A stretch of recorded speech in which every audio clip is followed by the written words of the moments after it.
America president Donald Trump tariff deadline ముంచుకొస్తున్న వేళ China president Xi Jinping భారత రాష్ట్రపతి ద్రౌపది ముర్ముకు ఒక లేఖ రాశారు. ఇరు దేశాల మధ్య దౌత్యపరమైన సంబంధాలు మొదలై 75 సంవత్సరాలు పూర్తయిన సందర్భంగా ఇరు దేశాలు పరస్పర నమ్మకంతో పాటు ఆర్థికంగా బలపడాలని ఆకాంక్షించారు. అయితే ఇండియా మాత్రం జిన్పింగ్ లేఖపై ఆచితూచి స్పందించింది. ఎందుకంటే ఇరు దేశాల మధ్య పరిష్కారం కాని సరిహద్దు వివాదాలు కొనసాగుతూనే ఉన్నాయి. 2020లో గల్వాన్లో లోయలో ఇరు దేశాలకు చెందిన సైనికులు బాహాబాహీకి దిగిన విషయం తెలిసిందే. అదీ కాకుండా చైనాతో వాణిజ్య సమతూకం సరిగా లేదు. అమెరికా నుంచి చైనాకు పెద్ద ఎత్తున ఒత్తిడి పెరగడంతో ఇండియాతో వ్యూహాత్మకంగా దగ్గర కావాలనుకుంటోంది చైనా. ప్రత్యేక కథనంలో చైనా ప్లాన్ గురించి మరింత సమాచారం తెలుసుకుందాం.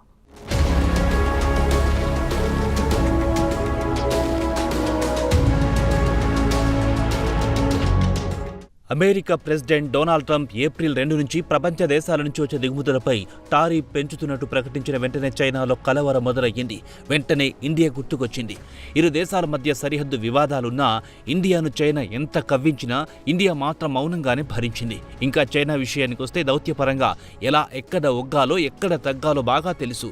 ఇరు దేశాల మధ్య సంబంధాలు అంతంత మాత్రంగా ఉన్నా ఏకంగా చైనా ప్రెసిడెంట్ షీ జిన్పింగ్ భారత రాష్ట్రపతి ముర్ముకు లేఖ రాశారు. ఇరు దేశాల మధ్య సంబంధాలు మొదలై 75 సంవత్సరాలు పూర్తయిన సందర్భంగా సంబరాలు జరుపుకుందామని పిలుపునిచ్చారు. అయితే ఇక్కడ గుర్తుంచుకోవాల్సింది చైనా అవకాశం దొరికినప్పుడల్లా ఇండియాపై ఒంటి కాలిపై లేస్తుంటుంది. మన భూభాగంలో చొచ్చుకొచ్చి కవ్వింపులకు పాల్పడుతోంది. అయినా ఇరు దేశాలు మాత్రం యుద్ధానికి పోకుండా జాగ్రత్త పడుతున్నాయి.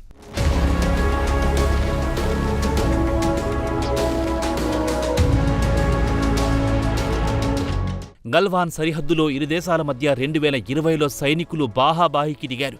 ఇరువైపుల సైనికులు ప్రాణాలు కోల్పోయారు. కొన్ని దశాబ్దాల తర్వాత ఇరు దేశాల మధ్య దౌత్య సంబంధాలపై తీవ్ర ప్రభావం చూపించాయి.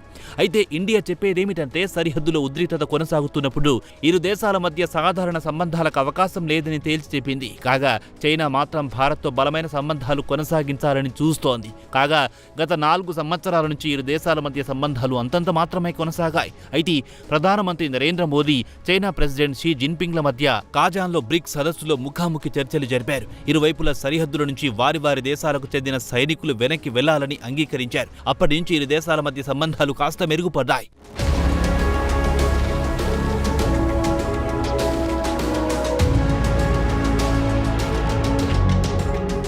కాగా జిన్పింగ్ లేఖలో ఇరు దేశాలు ఇండియా చైనాలు అత్యంత పురాతనమైన నాగరికతకు చెందిన దేశాలని ప్రస్తావించారు. ఇరు దేశాలు కలిసి ఆర్థికంగా ఒకరికొకరు సహకరించుకోవాలని, ఇరు దేశాలు అభివృద్ధి చెందుదామని పిలుపునిచ్చారు. అయితే ఇక్కడ ఇరు దేశాల మధ్య సరిహద్దు వివాదాలు బలమైన సంబంధాలకు అడ్డంకిగా మారాయి. అయితే ఇటీవల కాలంలో కూడా ఇరు దేశాలు సంయమనం పాటించి పూర్తి స్థాయి యుద్ధాన్ని నివారించుకోగలిగాయి. ప్రస్తుతం 2 దేశాలు అత్యాధునిక దేశాలుగా ఎదిగాయి. చైనా సూపర్ పవర్ గా ఎదిగింది. ప్రపంచంలోని అత్యంత సంపన్న దేశాల్లో 2వ స్థానానికి ఎగబాకింది.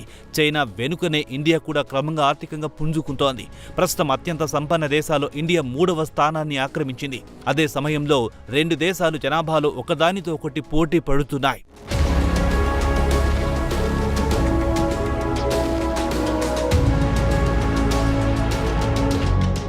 ఇరు దేశాల మధ్య 1990 నుంచి ద్వైపాక్షిక వాణిజ్యం $50 మిలియన్ల నుంచి $100 బిలియన్ ఎగబాకింది.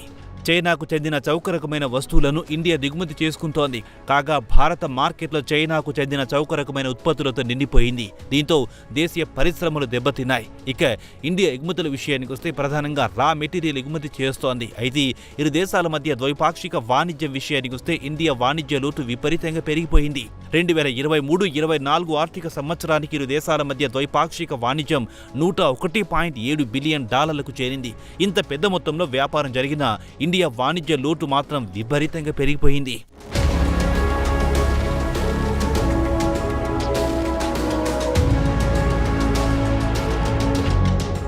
ఇక ఇండియా వాణిజ్య లోటును గమనించిన చైనా ఇండియా నుంచి పెద్ద ఎత్తున ప్రోడక్ట్లను కొనుగోలు చేస్తామని ఇండియాలో చైనా రాయబారి జూఫియాంగ్ హామీ ఇచ్చారు. చైనాపై అమెరికా పెద్ద ఎత్తున టారిఫ్ రుద్దుతామని ప్రకటించడానికి ముందే చైనా రాయబారి ప్రకటన చేశారు.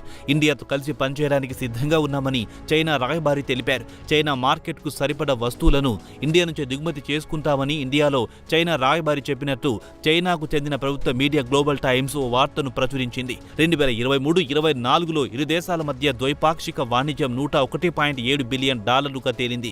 కాగా ఇండియా ప్రధానంగా చైనాకు చేసే ఎగుమతుల విషయానికొస్తే petroleum, oil, iron ore, marine ప్రోడక్ట్లు, వెజిటేబుల్ ఆయిల్తో కలిపి $16.6 బిలియన్ విలువ చేసే ఎగుమతులు చేసింది. దీన్ని బట్టి చూస్తేనే ఇండియా వాణిజ్య లోటు ఎంతో తేలికగా అర్థమవుతుంది. ఇది గమనించిన చైనా రాయబారి ఇండియా నుంచి పెద్ద మొత్తంలో దిగుమతి చేసుకుంటామని కాస్త దిగొచ్చారు.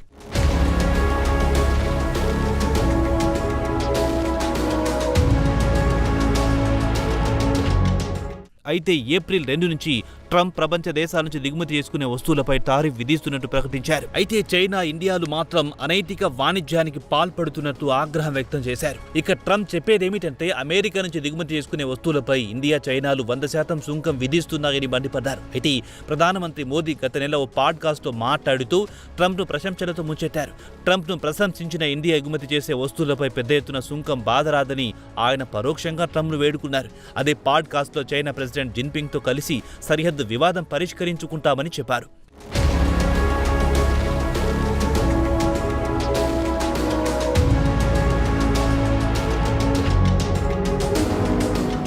అయితే 2020లో 4 దశాబ్దాల తర్వాత మొట్టమొదటిసారి గల్వాన్ లోయలో ఇరు దేశాలకు చెందిన సైనికులు బాహాబాహికి దిగారు. అటు తర్వాత ఇండియా చైనాను ఆర్థికంగా దెబ్బకొట్టడం ప్రారంభించింది. చైనా పెట్టుబడులను ఇండియాలో అడ్డుకట్ట వేసింది. చైనాకు చెందిన అతిపెద్ద టెలికాం కంపెనీలు ఇక్కడ పెట్టుబడులు పెట్టి మార్కెట్ను కైవసం చేసుకుంటున్నాయి. గల్వాన్ తర్వాత చైనా టెక్ కంపెనీలను ఇండియా మార్కెట్లో అడుగుపెట్టనీయకుండా అడ్డుకున్నాయి. ప్రస్తుతం చైనా ఆర్థిక వ్యవస్థ దారుణంగా క్షీణించింది. కరోనా తర్వాత నుంచి చైనా ఆర్థికంగా నిలదొక్కుకోలేకపోతోంది. మరోవైపు అతిపెద్ద మార్కెట్ అమెరికా చైనా ఉత్పత్తులను దేశంలోకి రానియకుండా అడ్డుకట్ట వేయడంతో దిక్కుతోచని స్థితిలో ఉన్న చైనా ఇండియాకు గాలం వేస్తోంది. దానికి తగ్గట్టుగా ఇండియా కూడా ఆచితూచి వ్యవహరిస్తోంది.